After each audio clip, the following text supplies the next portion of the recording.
Au cœur de l'Afrique de l'Ouest, un royaume prospérait. Le soleil embrassait la terre, les rivières scintillaient comme des joyaux et une verdure luxuriante recouvrait les collines ondulantes.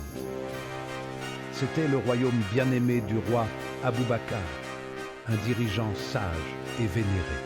Son peuple l'aimait et son règne fut celui de la paix et de la prospérité. Au cœur de ce royaume se dressait le grand palais du roi Aboubakar. C'était un lieu d'une beauté à couper le souffle, ses murs ornés de sculptures complexes, ses cours intérieures remplies de fleurs exotiques.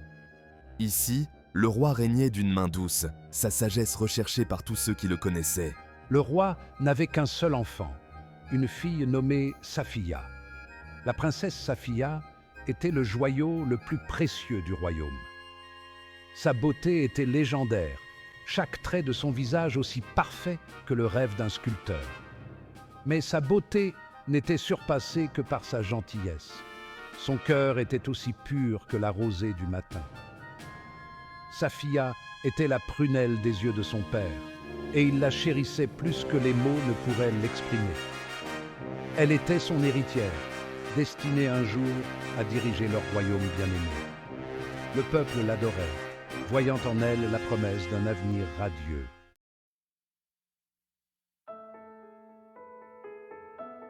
La princesse Safiya vivait une vie de privilèges et de protection. Des serviteurs répondaient à tous ses besoins et un contingent de gardes loyaux assurait sa sécurité. Parmi ces gardes se trouvait un jeune homme nommé Malik. Discret et sans prétention, Malik était facile à ignorer. Malik était issu d'un milieu modeste. Il avait gagné sa place par sa détermination et sa loyauté inébranlable envers la couronne. C'était un homme de peu de mots, mais ses actions parlaient au plus fort que les mots. Derrière son extérieur stoïque battait le cœur d'un lion, courageux et vrai. Ce qui distinguait Malik, ce n'était pas sa force physique, mais la vivacité de son esprit. Il possédait une sagesse qui démentait son âge, une profondeur de compréhension qui attirait les autres à lui. Bien que son devoir fût de protéger la princesse, il observait également le monde qui l'entourait, apprenant et grandissant constamment. Safiya, habituée à l'attention flatteuse des courtisans, remarqua à peine Malik au début. Il était une ombre, toujours présente mais rarement vue. Pourtant, Malik était toujours aux aguets, ses yeux ne manquant rien. Il était le bouclier de la princesse, son protecteur dans un monde qui pouvait être à la fois beau et dangereux.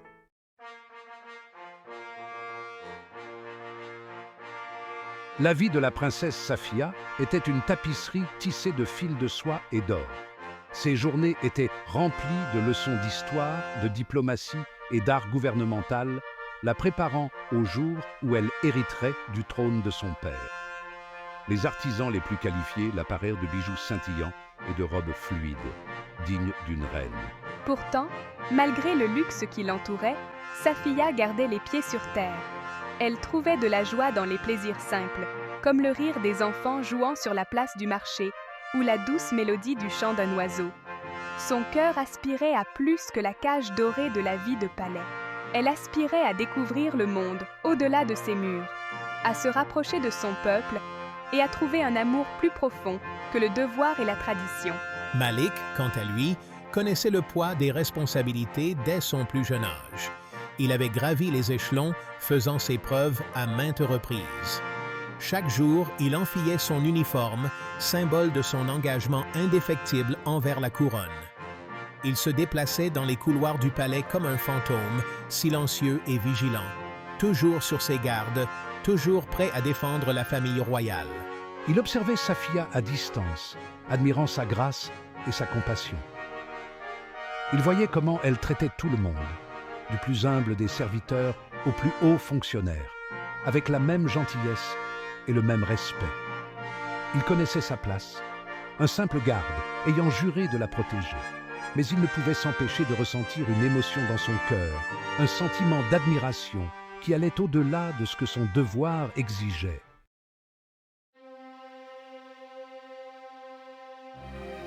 Par un après-midi ensoleillé, Safiya chercha refuge dans les jardins du palais. L'air était doux au parfum de jasmin et d'hibiscus. Elle se promenait le long des chemins sinueux, ses dames d'honneur sur ses talons, profitant d'un moment de répit, loin de la formalité étouffante de la vie de cour. Perdue dans ses pensées, elle ne remarqua pas la racine noueuse qui dépassait d'un bougainvillier en fleurs. En un éclair, son pied se prit dedans, la faisant basculer en avant.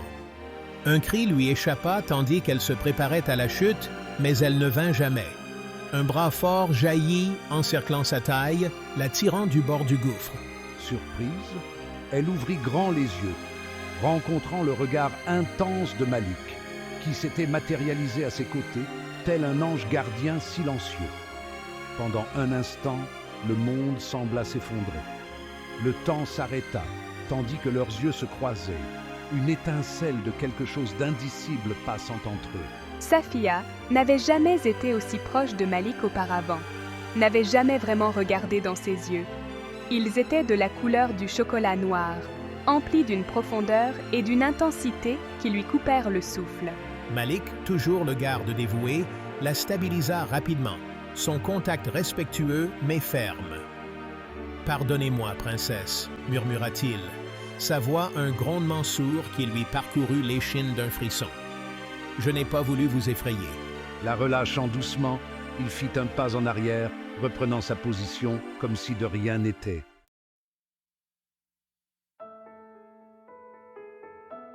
Safia, cependant, se sentait étrangement essoufflée, son cœur battant la chamade dans sa poitrine.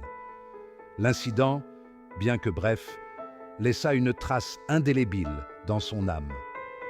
Elle ne s'était jamais sentie ainsi auparavant, un mélange d'excitation et d'un sentiment inconnu de vulnérabilité. « Merci !» Elle murmura ses remerciements, les joues rouges d'une chaleur qui n'avait rien à voir avec le soleil de l'après-midi. À mesure que les jours se transformaient en semaines, Safia se surprit à rechercher la présence de Malik. Elle s'attardait un peu plus longtemps dans les jardins, espérant l'apercevoir lors de ses rondes. Elle inventait des excuses pour traverser les couloirs qu'il gardait, ses pas s'accélérant chaque fois qu'elle entendait le son de ses pas qui approchaient. « C'est juste de la curiosité, n'est-ce pas ?» Au début, elle se disait que ce n'était que de la curiosité, un intérêt pour le garde taciturne qui semblait si différent des autres courtisans qui se disputaient son attention.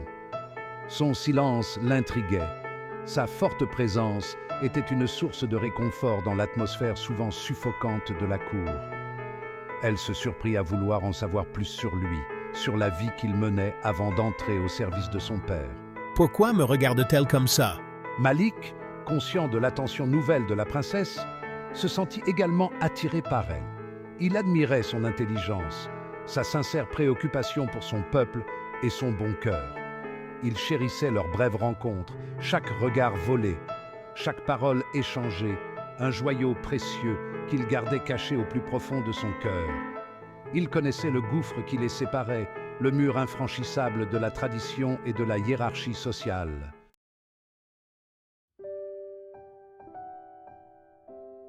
Safia, enhardie par ses sentiments grandissants, commença à imaginer des moyens subtils de passer du temps avec Malik. Elle demandait sa présence lors de ses promenades quotidiennes dans les jardins du palais, trouvant du réconfort dans sa force tranquille alors qu'il marchait à une distance respectueuse derrière elle. Elle engageait la conversation avec lui au sujet du royaume, ses remarques perspicaces la surprenant et la ravissant. « Parlez-moi de votre village, Malik !» Malik, initialement hésitant, se laissa entraîner dans ces échanges. Lui qui avait toujours préféré le réconfort du silence, découvrit une voix qu'il ne se connaissait pas lorsqu'il était avec elle. « Mon village, il est simple, mais c'est chez moi. » Il parla de son enfance au village, de son amour pour sa famille, de ses rêves d'un avenir meilleur pour son peuple. Safia écoutait avec une attention soutenue, son cœur se gonflant à chaque histoire partagée. Elle vit un côté de Malik que peu de gens connaissaient, sa compassion, son intelligence, sa profonde compréhension du cœur humain. Chaque conversation ébréchait les murs qu'elle avait construits autour d'elle, révélant une vulnérabilité qu'elle n'avait jamais osé montrer à une autre âme. Vous avez un si bon cœur, Malik. Ces moments volés, bien que brefs et souvent interrompus par les exigences de la vie de cour, devinrent le point culminant de la journée de Safia. L'attente de voir Malik, d'entendre sa voix, de se prélasser dans la chaleur de sa présence, la remplissait d'une joie qu'elle n'avait jamais connue auparavant.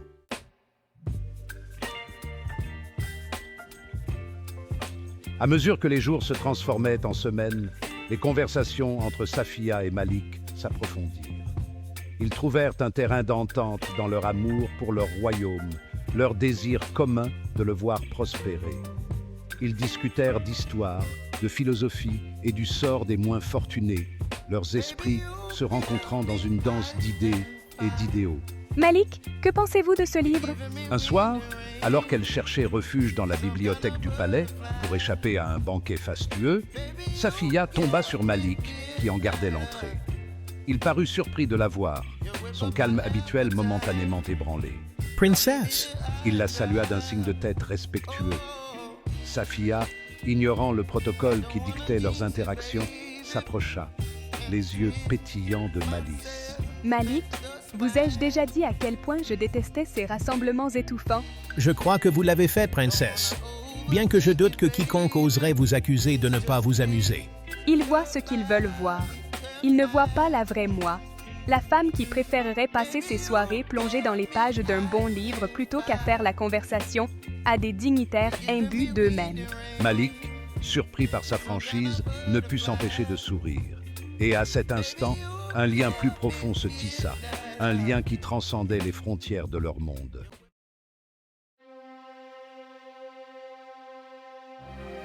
Le cœur de Malik se serra pour elle, pour la solitude qu'il devinait sous sa façade royale. Il aspirait à la réconforter, à lui dire qu'il la voyait, la vraie elle, et qu'il l'appréciait pour la femme qu'elle était vraiment. Mais le poids de la tradition, le fossé infranchissable qui séparait leur monde, le maintenait cloué sur place. Les livres peuvent être une échappatoire bienvenue aux limites de la réalité. En effet. Et vous, Malik, vous arrive-t-il de chercher du réconfort dans leurs pages? Oui. Bien que mes goûts soient peut-être plus terre-à-terre que les vôtres, princesse. Safiya rit doucement, un son semblable à des carillons éoliens dansant dans l'air nocturne. Ne vous sous-estimez pas, Malik. Je soupçonne que vous avez un esprit capable d'apprécier la littérature la plus raffinée. Leur conversation se poursuivit tard dans la nuit, leur amour commun du savoir forgeant entre eux un lien qui transcendait leurs différences de statut. Mais à mesure que les heures passaient et que la prise de conscience de leurs sentiments grandissant l'un pour l'autre devenait impossible à ignorer, le poids de la tradition s'abattit sur eux, jetant une ombre sur leur bonheur retrouvé.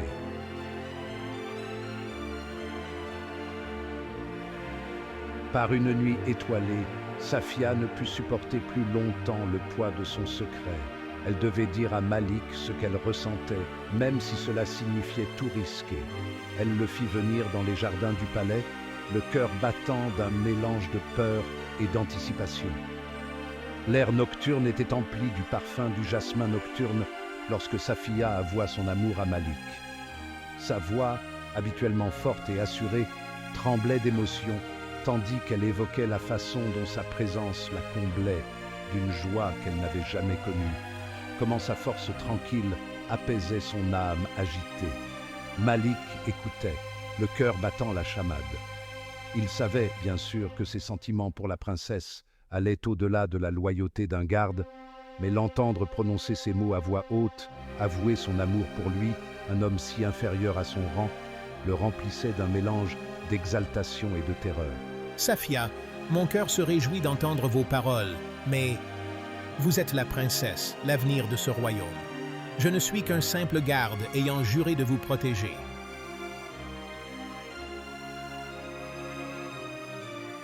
Non, Malik, vous êtes bien plus que cela. Vous êtes bon, sage et courageux. Vous me voyez, la vraie moi, pas seulement la princesse que je suis destinée à être.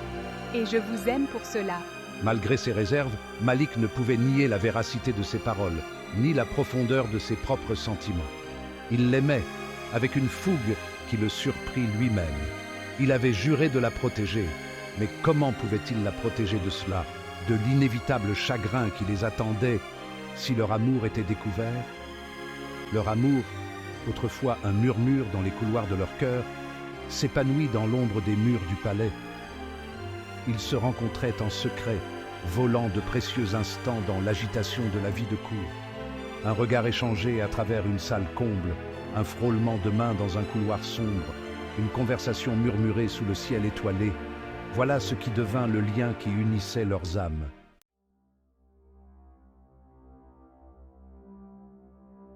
Leur amour était un dangereux secret, qu'ils gardaient au péril de leur vie. Les conséquences d'une découverte étaient trop terribles à envisager. Le roi, malgré son amour pour sa fille, était un homme de tradition. Pour lui, l'idée même d'une union entre une princesse et un garde était impensable, une menace pour le tissu même de leur société. Le bruit des sentiments de la princesse pour le garde se répandit dans le palais comme une traînée de poudre. Au début, ce n'étaient que des murmures, des conversations feutrées derrière des mains en coupe, des regards incrédules échangés en ma présence. Mais à mesure que les jours se transformaient en semaines et que les rumeurs refusèrent de s'éteindre, un sentiment de malaise s'abattit sur la cour royale. Le roi, d'abord indifférent au commérage, se retrouva de plus en plus troublé par les murmures qui suivaient sa fille et son garde. Il faisait implicitement confiance à Malik, mais c'était aussi un pragmatique. Il connaissait les dangers de laisser les sentiments personnels obscurcir son jugement, surtout lorsqu'il s'agissait de questions de cœur et de trône.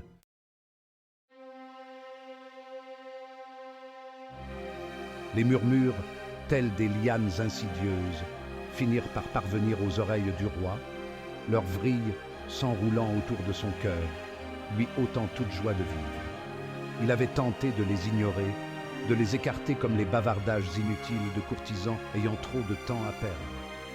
Mais les rumeurs persistaient, devenant plus audacieuses chaque jour qui passait, jusqu'à ce qu'il ne puisse plus nier la vérité qui le fixait du regard dans les yeux de sa fille. Un soir, alors que le soleil projetait de longues ombres sur la cour du palais, je convoquai Safia et Malik dans mes appartements privés.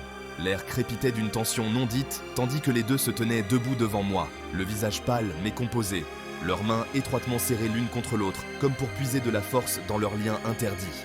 Le roi Aboubakar, le visage marqué par l'inquiétude et une lueur de trahison, regarda sa fille et le garde, son loyal protecteur.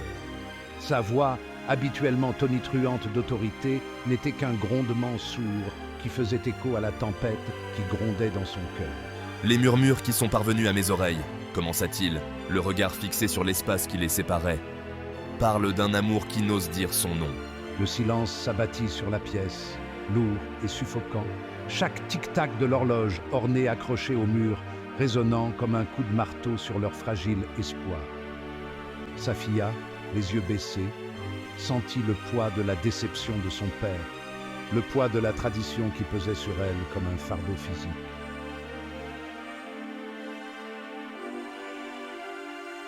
Malik, la mâchoire serrée, le regard fixe, soutint le regard du roi.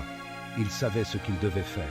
« Votre Majesté, commença-t-il, la voix ferme malgré le tremblement qui le parcourait, j'assume l'entière responsabilité de mes actes. J'ai laissé mon jugement s'obscurcir, ma loyauté être mise à l'épreuve. » Il marqua une pause, inspirant profondément, « Je suis prêt à accepter le châtiment que vous jugerez approprié. » Safia, les yeux brillants d'un amour qui ne connaissait pas la peur, s'avança, tendant la main pour toucher doucement le bras de son père. « Père, je t'en prie !» implora-t-elle, la voix tremblante d'émotion. « Malik n'est pas à blâmer. C'est moi qui l'aime. C'est moi qui l'ai choisi. » Elle releva le menton, le regard inébranlable. « Son cœur est pur. Sa loyauté envers toi et envers ce royaume est absolue. » Le roi Aboubakar, partagé entre son amour pour sa fille et son devoir envers son royaume, ferma les yeux, le cœur serré à la vue du défi de Safia. Un défi alimenté par un amour qu'il n'avait jamais vu auparavant. Un amour qui menaçait de briser les fondements même de leur monde. Il s'était toujours enorgueilli de sa sagesse, de sa capacité à concilier les besoins de son peuple et les désirs de son cœur. Mais cette situation mettait à l'épreuve les limites même de sa compréhension. « Safia, ma fille bien-aimée » soupira-t-il, la voix lourde du poids de ses responsabilités. « Tu connais les lois de ce pays, les traditions qui gouvernent notre peuple depuis des générations. Une union comme celle-ci, entre une princesse et un garde, est impensable. »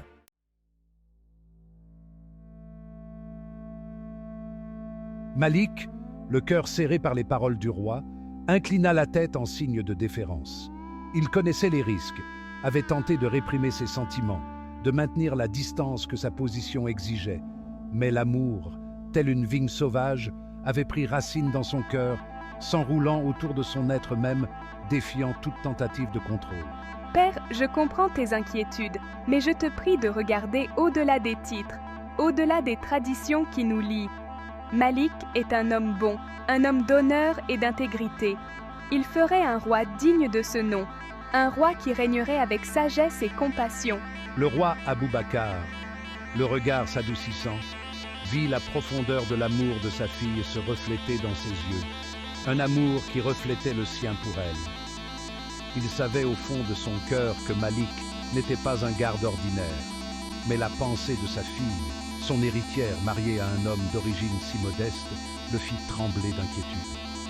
Il avait besoin de temps pour concilier son devoir et son cœur, de temps pour trouver une solution qui satisferait à la fois la tradition et l'amour. Malik, tu m'as bien servi, tu as prouvé ta loyauté à maintes reprises. Mais ton amour pour ma fille t'a placé dans une position précaire, une position qui exige une preuve de ta valeur, non pas en tant que garde, mais en tant qu'homme.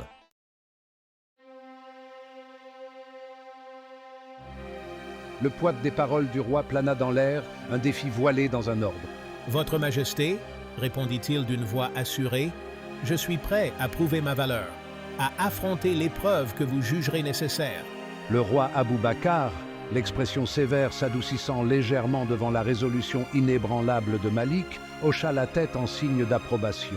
Il savait que la tâche qu'il avait en tête était semée de dangers, une épreuve du feu qui mettrait à l'épreuve le courage, la sagesse et la loyauté de Malik jusqu'aux limites de ses forces. Mais c'était une épreuve nécessaire, une épreuve qui déterminerait non seulement le destin de Malik, mais aussi l'avenir de sa fille bien-aimée et du royaume qui lui était cher. Les provinces du Nord, commença le roi, la voix lourde d'inquiétude, sont depuis longtemps en proie à l'agitation. Le banditisme et l'anarchie se sont installés, perturbant le commerce, menaçant nos frontières et semant la peur parmi notre peuple. Il marqua une pause, son regard transperçant l'âme de Malik. Je vous charge, Malik, de restaurer l'ordre sur ces terres, de ramener la paix et la prospérité à notre peuple. Malik, le cœur battant d'un mélange d'inquiétude et d'excitation, s'agenouilla devant le roi, acceptant le poids de la tâche qui lui était confiée. Il connaissait les dangers qui l'attendaient au nord, les défis qui allaient mettre à l'épreuve chacune de ses compétences, chaque once de sa force.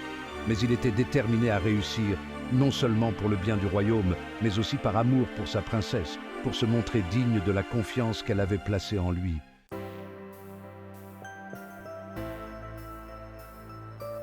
La nouvelle de la mission de Malik se répandit dans le palais comme un vent du désert, porteuse d'un mélange d'espoir et d'appréhension. Safia, bien que son cœur se serrât à l'idée de leur séparation, savait que c'était sa chance, son opportunité de prouver à son père, à tout le royaume, qu'il était un homme de valeur, un dirigeant digne de respect et d'admiration. Malik, armé de la confiance du roi et d'un petit contingent de soldats loyaux, partit vers le nord, laissant derrière lui le confort familier du palais pour les terres impitoyables des régions frontalières. Il se consacra corps et âme à la tâche qui l'attendait, son esprit vif analysant la complexité de la situation, son charisme inné attirant les gens à sa cause. Il rencontra les anciens des villages, écoutant patiemment leurs griefs, leurs peurs, leurs espoirs d'un avenir meilleur. Il négocia avec les chefs tribaux, forgeant des alliances fondées sur le respect et la compréhension mutuelle. Il affronta les bandits, son courage au combat témoignant de sa force, sa compassion pour les vaincus, lui valant le respect même de ses ennemis. La rumeur des exploits de Malik se répandit dans les provinces du Nord, des histoires de sa sagesse, de son sens de la justice, de son engagement indéfectible envers la justice, parvenant aux oreilles des plus endurcis des sceptiques. Il devint un symbole d'espoir dans une contrée habituée à vivre dans l'obscurité, son nom murmuré avec respect par ceux qui avaient depuis longtemps renoncé à la promesse d'un avenir meilleur.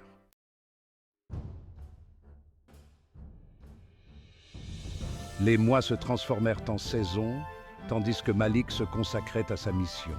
Il mit fin aux troubles, traduisit les bandits en justice et rétablit les routes commerciales. Les provinces du Nord, qui étaient autrefois au bord du chaos, commencèrent à prospérer sous sa direction juste et bienveillante. La nouvelle de ses exploits parvint au roi, porté par les vents du changement qui soufflaient désormais sur le royaume. Le roi Abou Bakar, le cœur gonflé de fierté, regarda sa fille s'épanouir en l'absence de Malik. La mélancolie qui avait assombri ses pensées avait disparu. À sa place se trouvait une force tranquille, une détermination qui reflétait l'homme qu'elle aimait. Il vit sa sagesse, sa compassion, sa foi inébranlable en la capacité de Malik à surmonter tous les obstacles. Et il commença à remettre en question les traditions qu'il avait aveuglées à la vérité qui se tenait devant lui. « Ma fille, commença-t-il, la voix chargée d'émotion, je t'ai observé ces derniers mois. J'ai vu ta force et ta sagesse grandir. J'ai également reçu des nouvelles des actes de Malik dans le Nord, du chef qu'il est devenu. » Safia, le cœur battant d'un mélange d'espoir et d'appréhension, soutint le regard de son père, le sien, reflétant la profondeur de son amour pour Malik. Un amour qui n'avait fait que se renforcer au fil des jours. Elle n'avait jamais douté de la capacité de Malik à réussir, à conquérir le cœur et l'esprit de ceux qu'il cherchait à diriger, mais les paroles de son père, prononcées avec une solennité qui lui fit froid dans le dos, laissaient entrevoir une compréhension plus profonde, un bouleversement des fondements même de leur monde.